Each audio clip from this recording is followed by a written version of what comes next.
You are listening to Historyman, a project of ekbarnes.com, where we walk in the footsteps of heroes and proclaim freedom reigns. On this episode, we are with Durant Ashmore again, talking about the history of Laurens County in the Revolutionary War, some of the events leading up to that. So welcome again, Durant. Well, thank you. I was glad to be here, and I appreciate it.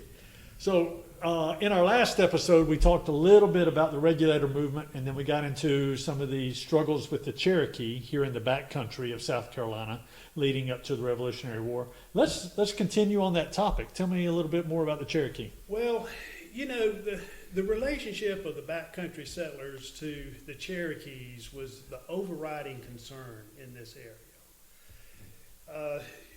Yes, we know all about, you know, the British and taxation without representation and that sort of thing, but the backcountry settlers during this time period, from 1755 to 1777, this was the frontier of America. In 1755, the Treaty of Saluda gave this area, which is the 96th district, to open it up for European expansion.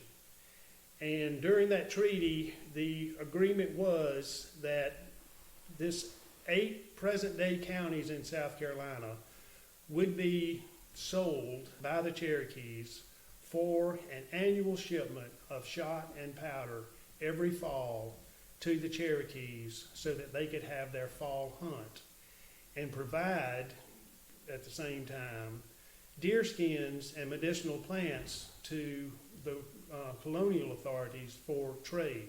It was somewhat of a love-hate relationship because both parties benefited from each other, but both parties, the Cherokees and the settlers, also suffered from each other. So, key to what was happening in the backcountry, part of this has to do with Cherokee culture versus European culture. These were two cultures that could not understand each other. Their thinking was diametrically opposed in so many ways. Things that made perfect sense to Europeans made absolutely no sense whatsoever to the Cherokees. Give me an example. Well, an example of that is what started the first Cherokee War in the first place, the Anglo-Cherokee War. This was a subset of the French and Indian War.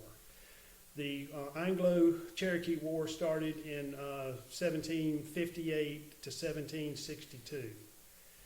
The Cherokees are a clan-based society. They are a matrilineal society. You belong to the clan of your mother. Clan law regulated Cherokee society for centuries. There were 7 clans in the Cherokees: the Paint Clan, the Wolf Clan, the Bird Clan, and so forth. You belong to the clan of your mother. And what that meant was that fathers did not raise their children. Now imagine a European thinking fathers do not raise their children. But they did not. The obligation of a Cherokee maiden was to strengthen the clan.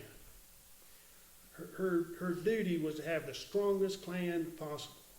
And by doing that, the way she did that was to choose who the father of her children was going to be, based on his physical attributes. He could be the worst drunk there ever was, but he was a fine, strapping man. She would want to become his wife. And also a Cherokee woman, at any time that she wanted to, she could divorce her husband with a simple flick of her wrist. It did not matter. The father was not going to raise her children. Her brothers raised her children in the ways of the clan. So clan society regulated the Cherokees. And what that meant was there were really few transgressions that could be committed among the Cherokees. Like, they didn't have stealing. They didn't have own private property. so you didn't have to worry about stealing. That's another way that the Europeans couldn't understand what the Cherokees were doing. The huge, I mean, that right there has always been something that I've seen as one of the biggest obstacles for that understanding was the ownership of property. Private property. Right. Yeah. The Cherokees had no concept of private property until horses came into play. And then even later, when they went on the Trail of Tears, they didn't. The ones who stayed in North Carolina were the ones who actually bought their property. They finally made a turn in their mind and said, "We're going to have private ownership of that," and they bought up their property. That's interesting. But one of the transgressions that were, regulated in Cherokee society was murder. So if one Klansman killed another Klansman, then their system was based on an eye for an eye. If one Klansman killed another Klansman, then that Klan had the right to kill the perpetrator. So if a member of the Paint Clan killed a member of the Wolf Clan, then the Wolf Clan had the right to kill that member of the Paint Clan, or any other member of the Paint Clan of equal rank. Did not necessarily have to be the perpetrator, but the Wolf Clan had that right. So what happened if a fellow from the Paint Clan killed a member from the Wolf Clan, and then the killer left and went down to Florida? Well, the Wolf Clan had the right to kill any member of the Paint Clan of equal rank. So that killer left going down to Florida knowing that one of his clan members was going to get killed in his place. And so this is what led to really the first Cherokee War, when the Cherokees, who were British allies fighting in Fort Duquesne, French and Indian War, the Cherokees under Richard Paris went the overland route at Fort Duquesne and captured that fort. Now, Fort Duquesne was where modern-day Pittsburgh is, and it defended the rivers, Allegheny, Monongahela, and Ohio River. It was a chokehold on those rivers, but it could not be defended by land. So the Cherokees took over and were able to capture Fort Duquesne, a great British victory. Now, stories vary. Either they were promised 30 horses by the governor of Virginia, or 30 of their horses were stolen by Virginians, and the Cherokees were left to walk home without their horses. Well, eye for an eye, as they were walking through North Carolina, they started asking people, what clan did the people belong to that stole our horses? And the reply was, clan? We ain't got no stinking clans. We're all one clan. So to the Cherokee mind, one clan stole their horses. All they had to do, eye for an eye, was take 30 horses and head on back to the mountains of South Carolina. Well, the people in North Carolina, they really don't take too kindly to horse thieves. And there was fighting all the way back. And 20 some odd North Carolinians were killed during that trek back to the mountains of South Carolina. One thing led to another, but this is what started the Anglo-Cherokee War and the first war of the Cherokees. And thoughts like that continued on through up until the Revolution. And there were just tremendous conflicts with the Cherokees. On top of that, there were other tribes, Shawnees from Ohio, Creeks from Georgia, Europeans dressed up as Cherokees that were coming through the backcountry of South Carolina. Anytime these people stole a horse, took a scalp, whatever it was that they did, the Cherokees got blamed for that. And as a result, there was just tremendous animosity all the way through.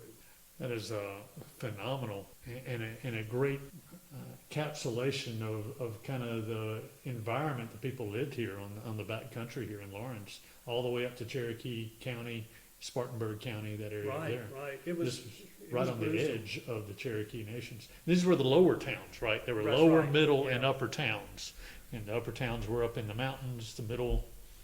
And tell me how that worked out. The Well, lower towns were there- in South Carolina, Yeah, just on there were this side of the mountains. 16, so all along the western North Carolina, Greenville, Anderson, Spartanburg, and Oconee counties were Cherokee territory up until 1777. And this area, it was defining that territory was a convoluted situation as well. But there were 16 lower town Cherokee towns in Oconee and Pickens County. Greenville County and Anderson County were Cherokee hunting grounds. There weren't any established towns at that point. The middle towns were around Franklin, North Carolina, and then the Overhill towns were in Tennessee. Mhm. So all three groupings had the 7 different clans. They spoke somewhat different dialects. They were separate in that regard. The problem with that and all of these treaties that were made, and there were so many treaties that were made in this area, the Treaty of Hard Labor, the Treaty of Lochaber, all trying to define what areas the Cherokees could be in and what areas the Europeans could be in. But there was no real central government with the Cherokees, and there was very little central government with the Europeans. So if the South Carolinians made a treaty with the lower town Cherokees, the Overhill Cherokees weren't bound by that. The settlers in Tennessee weren't bound by that. And so it just is another source of conflict Right. throughout the entire setting. And indeed, you had some of the upper Cherokees would come across the middle Cherokees and the lower Cherokees and make raids on the settlers and go back. And Yes. the lower Cherokees had no idea, right? Exactly. And- So it just, was a real confusing situation. But the concern at the beginning of the Revolutionary War in the back country was not with the British, it was with the Cherokees. It's important to realize that there were 2 different periods in the Revolutionary War in South Carolina. The first period, from 1775 to 1780, was the American period. There were no British troops in South Carolina during that time except for an excursion from Savannah in 1779 towards Charleston, which was repulsed. But there were not British troops in South Carolina for the first 5 years of the Revolutionary War. Now, after Charleston fell, May the 12th, 1780, the world was turned upside down and everything changed then. But the first 5 years of the war had to do with the relationship with the Cherokees. You have the Snow Campaign, which was the first shots ever fired south of Lexington and Concord. Lexington and Concord was in March of 1775. In November of 1775, a Loyalist captain here, Patrick Cunningham, his brother, Robert Cunningham, and these are Lawrence County folks, Little River District folks. The leading Loyalist in the state of South Carolina was Robert Cunningham, General Robert Cunningham from the Little River District. He lived at the Newberry-Lawrence County border. His plantation, Peach Hill, is now under Lake Greenwood. He was captured by the Council of Safety because he was raising so much heck up here. And they put him in a dungeon in Charleston along with Richard Paris, who was another Loyalist. Patrick Cunningham, his brother, he got the idea that he was going to take 200 men down to Charleston and free his brother. That was an unrealistic thought. But on his way down to Charleston, he ran across that shipment of shot and powder that was being delivered to the Cherokees. Now, at this point, the Council of Safety was sending that shipment because they wanted to curry the favor of the Cherokees. But Patrick Cunningham at Mine Creek, 18 miles below 96, he captured that shot and powder, and he wanted to keep it for the Loyalist forces, and he did not want the Cherokees to become allies with the Patriots. So this led to a standoff, the first siege at 96. Patrick Cunningham with 200 men. He quickly gets surrounded by Andrew Williamson, who was the leading patriot in the area, with a force of 450 men. Well, the Loyalists were able to raise a force of 1,900 men to besiege Williamson in 96. And this is all happening, very quickly. 200 Loyalists, 450 Patriots, 1,900 Loyalists. Now, Richard Richardson from the Camden district is raising a force of South Carolina Patriots and North Carolina Patriots as well. 4,500 men, an army of 4,500 men comes in to relieve the siege at 96. And a truce was arranged where everybody would go home and make nice, even though shots had been fired and people had been killed in the first siege of 96. But when Richard Richardson got into this area, he did not abide by the terms of that truce. He felt like it didn't apply to him. And he went after Patrick Cunningham and his 200 men who had captured the powder and shot intended for the Cherokees. Now, Patrick Cunningham, when the siege at 96 was broken, he went to the wildest, most remote place he could possibly find. And that was a canebreak along the Reedy River in what is now southern Greenville County, which was Cherokee territory. And he was encamped there. And when Richard Richardson got word of where Patrick Cunningham was, he sent a flying column overnight led by Major William Danger Thompson with 1,300 men to surround Patrick Cunningham. And right before the encirclement occurred, shots rang out. The Tories realized that they were under attack. 70 of them jumped on horses and rode up the Reedy to escape into Cherokee territory. 130 were captured. This is the Battle of the Great Canebreak. The Canebreak was a defensive structure that the Cherokees utilized throughout time because you can't sneak up on somebody in a canebreak. The rustling leaves make too much noise. But those men had their hands bound behind their back after the 15-minute battle was over. And as soon as they had their hands tied, it was bitter cold. It was December 22nd, 1775, and it started snowing. And it started snowing like the backcountry had never seen snow before, or really since. They had 18 inches of snow as those men were marched down to Charleston in captivity. Many of the men did not even have shoes. There were bloody footprints in the snow. And that was the snow campaign, which really quelled Loyalist sentiment in the backcountry. The backcountry was divided, 50% Loyalists, 50% Patriots. But due to the actions of the snow campaign, the Loyalist leaders were either captured or sent in exile. They went down to Florida. Some of them went up to New York and joined the British forces there. But basically, the backcountry became patriot because the Loyalist leaders were rounded up or driven away. We talked about the regulator movement in the last episode. Robert Cunningham, was he a recipient of good graces from the regulator movement? Well, didn't he become a judge or something? Well, he was a justice of the peace. Justice of the peace as a result of that. When they set up courts, he became a justice of the peace. But it was not divided. You can't say that the regulators were loyalists or moderators were this or that. It was all mixed in the same way in North Carolina as well. Right. After the regulator movement, and he became a justice of the peace, Robert Cunningham was the second wealthiest man in the Lawrence district. The wealthiest man was his brother Patrick.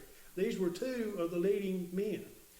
The wealthiest man of all in the backcountry or in the 96th district was Charles Moore, who built Walnut Grove Plantation. Right. Now, Charles Moore was awarded, he had 3,500 acres. He was the biggest landowner. But he became a patriot. He was a justice of the peace as well in the 96th district. But again, he became a patriot. Two other very wealthy loyalists were Robert and Patrick Cunningham. Patrick Cunningham had 40 slaves. He was probably the largest slaveholder in the area. One of the leading regulators was Thomas Fletchall in Fair Forest, Union County. And he became a British loyalist. He did. Yeah. He was captured during the Snow Campaign. He was found hiding in a hollow log. But Thomas Fletchall was 56 years old and weighed 300 pounds. Big man. He was a big man. And after he was captured and he was marched down to Charleston, he just basically gave up. He was like, I'm too old, I'm too big to fight. So he wasn't a factor much later on. Mm-hmm. But Well, just out of your research, why did Patrick Cunningham, Robert Cunningham, Fletchall, why did they choose the Loyalists when others chose the Patriot side? yes, What was the change? What was the difference? it was the Cherokees. Who was going to give better protection from the Cherokees? And if you thought that the British government could give you better protection of the Cherokees, then you were a loyalist.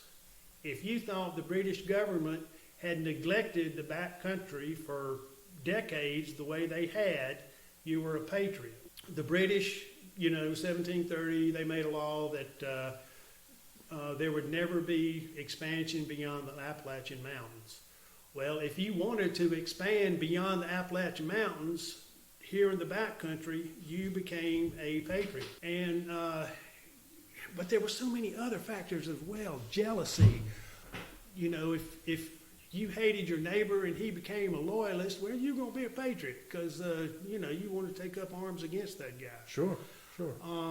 Nathaniel Green even talked about the Civil War that really erupted in South Carolina prior to him getting here. It was an absolute civil war.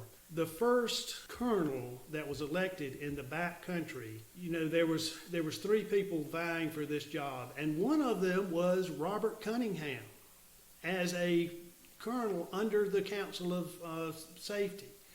Another one was Moses Kirkland, who was a leading loyalist, who left the area and became a British provincial in New York before he came back. The third contender was James Mason, Mayson. And James Mason was awarded the colonelcy over those other two. And Robert Cunningham wanted that position. Well, when he didn't get it, he became a loyalist. And he became the leading loyalist. And when Moses Kirkland didn't get it, he left and went to New York. Now, James Mason turned out to be, he was a good man, but he hardly did anything afterwards. He led the attack on Fort Charlotte, which was the first armed incident in South Carolina. The British had stored all their backcountry powder and ammunition and swivel guns and things like that at Fort Charlotte. Which is on the Savannah River. And it's currently underwater right now. The fort was lightly defended, and the defender of the fort, his family was there. He just turned the fort over immediately, but that's, where the Patriots got a lot of shot and gunpowder and things like that. But over those conflicts, Mason remained a patriot. Cunningham and Kirkland became loyalists. Andrew Pickens later on said that Robert Cunningham should have been given that colonelcy. He was the most qualified man of all, and if he had of, who knows how things would have changed then. Looking forward to our next episode, if you'll stick around with us. This is fascinating. I'm on the edge of my seat, and I'm sure the listeners are too. Real quickly, tell me a little bit about some events coming up here soon. Well, on July the 20th, I'm going to be giving a talk here at the museum, 7 o'clock in the evening, on Lawrence County heroes, villains, and heroines. And I'm telling you, folks, some of the leading Revolutionary War figures resided here in Lawrence County. Now, I'm not saying that they were patriot heroes by any means. The biggest loyalist in the state of South Carolina, Robert Cunningham, resided here, and the biggest loyalist in the state of North Carolina lived here, and that's Colonel David Fanning. He is a story in and of himself. And Lawrence County is famous for its heroines, such as Dicey Langston, who we'll learn all about, and Pamela Cunningham, who is the granddaughter of Patrick Cunningham, who I've spoken of here. And Pamela Cunningham is the lady who saved Mount Vernon from destruction. She started the Mount Vernon Ladies Association in the 1850s.